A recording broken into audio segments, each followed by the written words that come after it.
Hello everyone, नमस्ते, welcome. Geography का model paper साथ ही साथ जो अर्धवार्षिक परीक्षाएं 2022 में होने जा रही है उसके लिए हम कर रहे हैं भूगोल का प्रश्न पत्र क्लास 12th के लिए।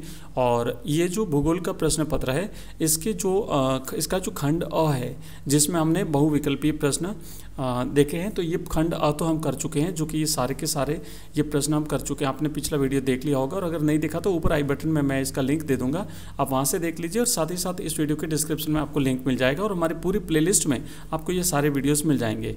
तो आइए आगे बढ़ते हैं और इसके बाद में हम रिक्त स्थान की पूर्ति वाले प्रश्न भी कर चुके हैं और इसके बाद हम करेंगे अति लघुत्रात्मक प्रश्न।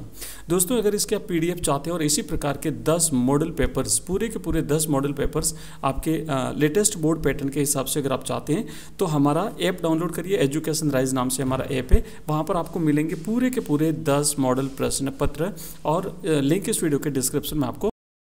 इसी के साथ अगर आप हमारे व्हाट्सएप ग्रुप में जुड़ना चाहते हैं क्लास 12th का, तो आप मुझे मेरे व्हाट्सएप नंबर पर मुझे मैसेज कर दीजिए, अपना नाम और अपना डिस्ट्रिक्ट लिख करके। नंबर नोट कर लीजिए, मेरा नंबर है 9079622989। एक बार फिर से मैं नंबर रिपीट कर देता हूँ, 9079622989।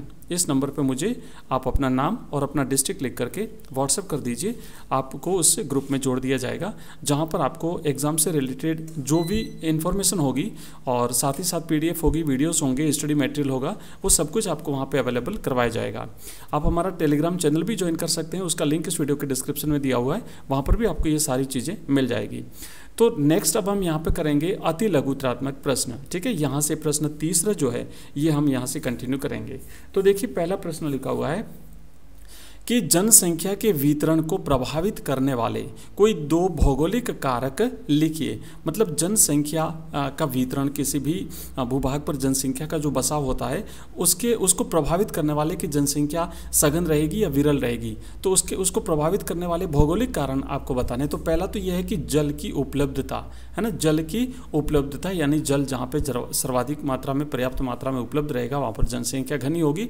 और दूसरा है जलवायु, तो ये जलवायु अगर अनुकूल है तो वहाँ पे जनसंख्या ज़्यादा की बसावट ज़्यादा रहेगी।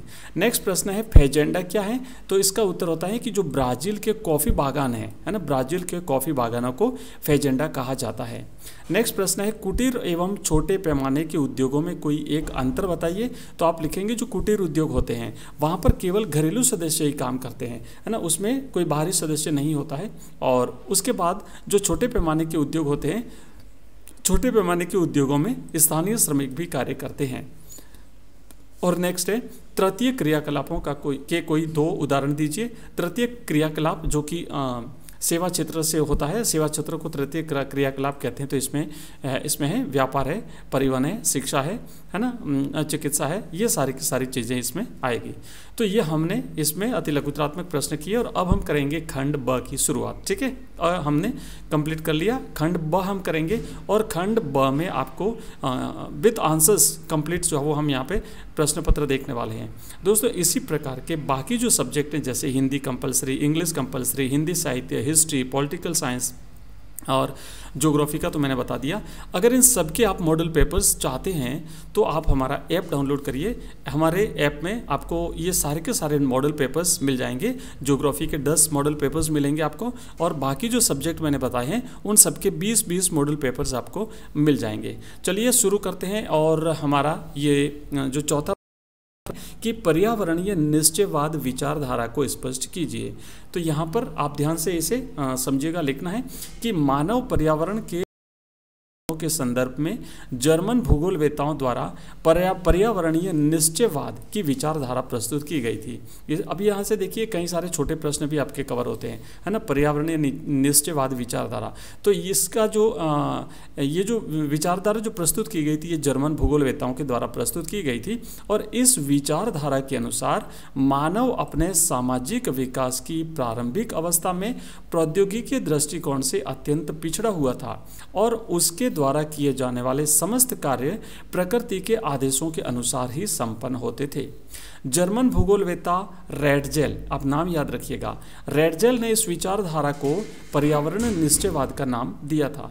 इस विचारधारा के समर्थक विद्वान यह मानते हैं कि प्रौद्योगिकी विकास की इस अवस्था में मानव प्रकृति के आदेशों को न केवल मानता था अपितु उसकी प्रचंडता से भी डरता था, है ना, इसी को और प्रकृति की पूजा करता था। ऐसे समाजों में प्रकृति को माता के रूप में देखा जाता है और इसे ही पर्यावरणीय निश्चयवाद के नाम से जाना जाता है। नेक्स्ट प्रश्न दोस्तों, प्रश्न है 5वां। 1970 के दशक में मानव भूगोल की विकसित विचारधाराओं को बताइए। तो इसमें लिखेंगे, पहला तो है कल्याणपरक अथवा मानवतावादी विचारधारा। मानव भूगोल की इस विचारधारा का संबंध मुख्य रूप से लोगों के सामाजिक कल्याण के विभिन्न पक्षों से था। इसमें आवास, स्वास्थ्य और शिक्षा जैसे पक्ष सम्मिलित थे। दूसरा लिखेंगे आमूलवादी अथवा रेडिकल विचारधारा। मानव भूगोल की इस विचारधारा में निर्धनता के कारण, बंधन एवं सामाजिक असमानता की व्याख्या के लिए कार्ल मार्क्स के सिद्धांत का उपयोग किया गया। समकालीन सामाजिक समस्याओं का संबंध पूंजीवाद के विकास से था। तो कार्ल मार्क्स के अनुसार, कार्ल मार्क्स ने कहा कि जो सामाजिक समस्या है, जो सामाजिक असमानता है, उसका मुख्य कारण है पूंजीवाद का विकास। नेक्स्ट है आपका तीसरा व्यवहारवादी विचारधारा। तो ये जो विभिन्न विचारधारा हैं 1970 के दशक में मानव भूगोल में विकसित हुई विचारधाराएं थी। और तीसरी जो विचारधारा है वो है व्यवहारवादी विचारधारा। मानव भूगोल की इस विचारधारा ने प्रत्यक्ष अनुभव के साथ साथ मानवीय जातीयता, प्रजाति, धर्म आदि पर आधारित सामाजिक संवर्गों के दिक्काल बोध पर अधिक जोर दिया।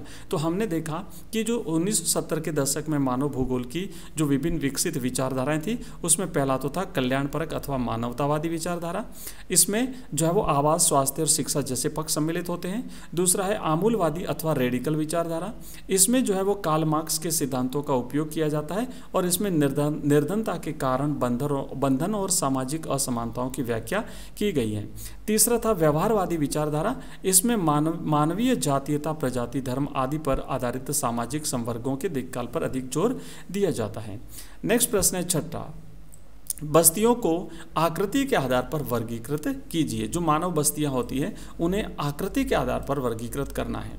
तो आकृति के आधार पर बस्तियों को निम्नलिखित में वर्गीकृत किया जाता है।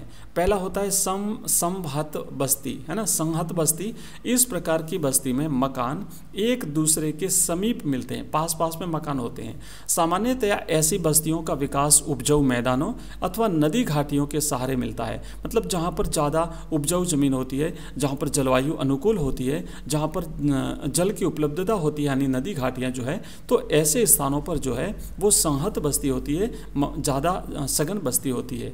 इन बस्तियों में निवास करने वाले व्यक्ति मिलजुल कर रहते हैं और इनमें से संबंधित व्यक्तियों के व्यवसाय समान होते हैं। मतलब जैसे खेतीबाड़ी है, पशुपालन है, इस प्रकार के व्यवसाय यहाँ पर होते हैं।